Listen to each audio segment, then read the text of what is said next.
எப்படி உங்களுக்கு இந்த வீட்டை பார்த்த உடனே பிடிச்சிச்சோ அதே மாதிரி நீங்க காலி பண்ணி போனதுக்கு அப்புறமும் அடுத்து வர்றவங்களுக்கும் இந்த வீட்டை பிடிக்கணும்ல. அதுக்கு என்ன பண்ணணும்னு கேக்குறான், வேற ஒண்ணும் இல்ல. இந்த சவுத்துல ஆணி அடிக்கிறது, அப்புறம் கலர் கலரா ஸ்டிக்கர் ஒட்டுறது, நேரத்துக்கு வாடகை தராம இருக்கிறது, இந்த மாதிரி எந்த பிரச்சனையும் வரக்கூடாது.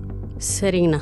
அப்புறம் உங்களுக்குன்னு தனி மீட்ரு, யூனிட்டுக்கு 8 ரூபா, தண்ணிக்கு மாசத்துக்கு 500 ரூபா பிளஸ் மெயின்டெனன்ஸ் சார்ஜஸ். இது போக சின்ன சின்ன பிளம்பிங் இஷ்யூ ஏதாவது இருந்துச்சுன்னா நீங்க தான் பாத்துக்கணும். சரி. சாரு கவர்மெண்ட் ஃப்ரீயா கொடுக்குற 100 யூனிட்டும் கார்பரேஷன் வாட்டரும் அவர்கிட்ட காசு கொடுத்து வாங்கணும்னு சொல்றாரு. கரெக்ட் தானே சார்? பேசாம இரு. உங்களுக்கு இஷ்டம் இல்லைன்னா நீங்க கிளம்பலாம். இல்ல எங்களுக்கு ஓகே தானா. அப்புறம் நீங்க வீடு காலி பண்ணி போகும்போது உங்க அட்வான்ஸ்ல இருந்து பெயிண்டிங் கிளீனிங் சார்ஜஸ் ஒரு 7000 ரூபாயை பிடிச்சிட்டு தான் கொடுப்பேன். சரி. அதே அக்ரிமெண்ட்ல சேர்த்துக்கோங்க.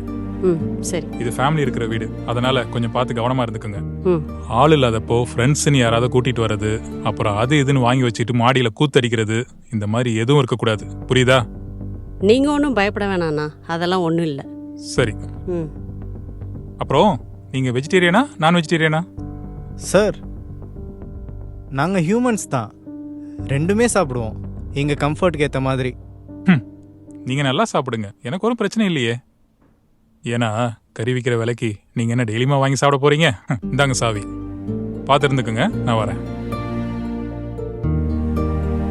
இந்த வீடியோ உங்களுக்கு பிடிச்சிருந்தா ஹேண்டில் கீழ இருக்க ப்ளே பட்டனை கிளிக் பண்ணுங்க. மறக்காம லைக் பண்ணி சப்ஸ்கிரைப் பண்ணுங்க.